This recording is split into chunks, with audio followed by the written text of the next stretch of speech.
Hello students, good morning. Sales of goods act के इस chapter का जो हमारा लास्ट पार्ट पेंडिंग है उसमें बड़ा आसान सा एक हिस्सा है ड्यूटीज़ ऑफ द बायर।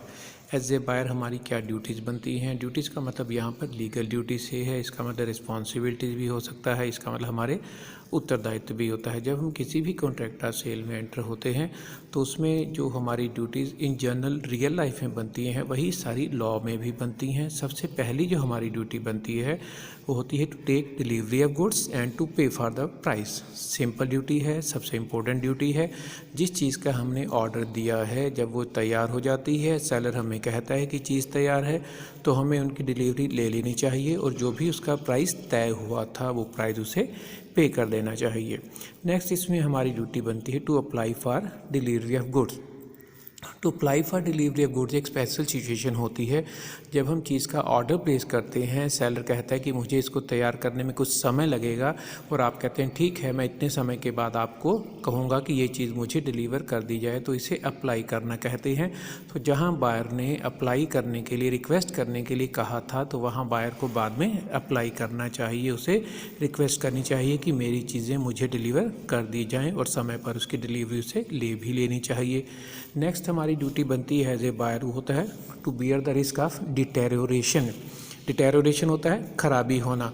अगर हम अपने प्रोडक्ट की डिलीवरी बिजनेस प्लेस या हमारा जो रेजिडेंशियल प्लेस है उसके अलावा किसी और प्लेस पर लेने के लिए सेलर को कहते हैं, तो वहाँ पर किसी अन्य स्थान पर यानी कि नॉर्मल बिजनेस प्लेस की बजाय किसी और जगह पर अगर गुड्स को डिलीवरी करने के लिए हम कह रहे हैं, तो वहाँ रास्ते का जितना भी जोखिम होता है वो सारे का सारा बायर को बियर करना होता है।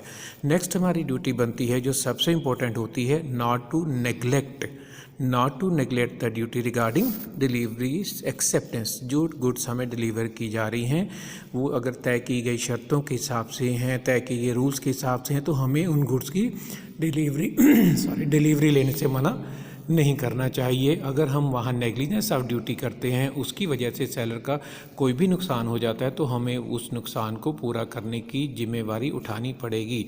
तो ये ड्यूटीज़ भी हैं, ये रिस्पॉन्सिबिलिटीज़ भी हैं।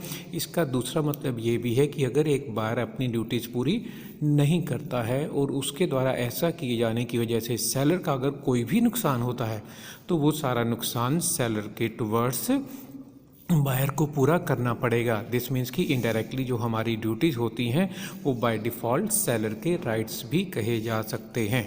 इस चैप्टर का जो लास्ट पार्ट है वो है राइट्स ऑफ बायर। अगर हम किसी भी कॉन्ट्रैक्ट ऑफ सेल में एंटर करते हैं तो उस केस में हमें क्या क्या अधिकार मिलते हैं, वो बड़े सीधे से हैं। सबसे पहला अधिकार होता है वो होता है right to take delivery. Right to take delivery का मतलब हमें हमारे द्वारा दिए गए ऑर्डर के हिसाब से जो सामान मिलना चाहिए वो सारा सामान हमें सेलर से प्राप्त करने का अधिकार होता है। हमें ये राइट है कि हम उन गुड्स की डिलीवरी के लिए सेलर को फोर्स भी कर सकते हैं। नेक्स्ट एक सिचुएशन आती है राइट ऑफ रेपुडिएशन। रेपुडिएशन बहुत बार आपके अलग अलग चैप्टर्स में आया है। रेपुडिएशन का मतलब होता है कॉन्ट्रैक्ट को ख़त्म करना। अगर आपने ऑर्डर प्लेस कर दिया तो सेलर की ड्यूटी बनेगी कि वो आपका सामान आपको दे, लेकिन अगर सेलर जो सामान आपको डिलीवर कर रहा है वो आपकी शर्तों के हिसाब से डिलीवर नहीं कर रहा है, गुड्स की डिलीवरी एक लॉट में दी जानी थी वो इंस्टॉलमेंट में दे रहा है, गुड्स की डिलीवरी एक बार में दी जानी चाहिए वो ज़्यादा क्वांटिटी भेज देता है, कम क्वांटिटी भेज देता है, किसी दूसरी चीज़ों के साथ मिला करके भेज देता है, तो ये सिचुएशन ऐसी हैं जहाँ पर बायर को ये अधिकार होता है कि वो चाहे तो इन सिचुएशन में जो तय की गई शर्तों के हिसाब से नहीं है, इन सिचुएशन में कॉन्ट्रैक्ट को रेपुडिएट कर सकता है, कॉन्ट्रैक्ट को ख़त्म कर सकता है। फिर इसके बाद एक हमारा राइट होता है राइट ऑफ इंस्पेक्शन, जो इस चैप्टर के पहले पार्ट में भी हमने कवर किया था।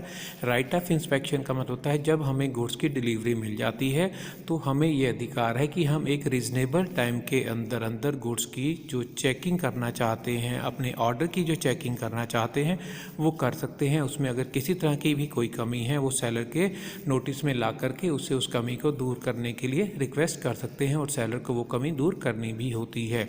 लास्ट जो हमारा राइट होता है वो right of sue for damages. Right of sue for damage, sue होता है दावा करना, केस करना।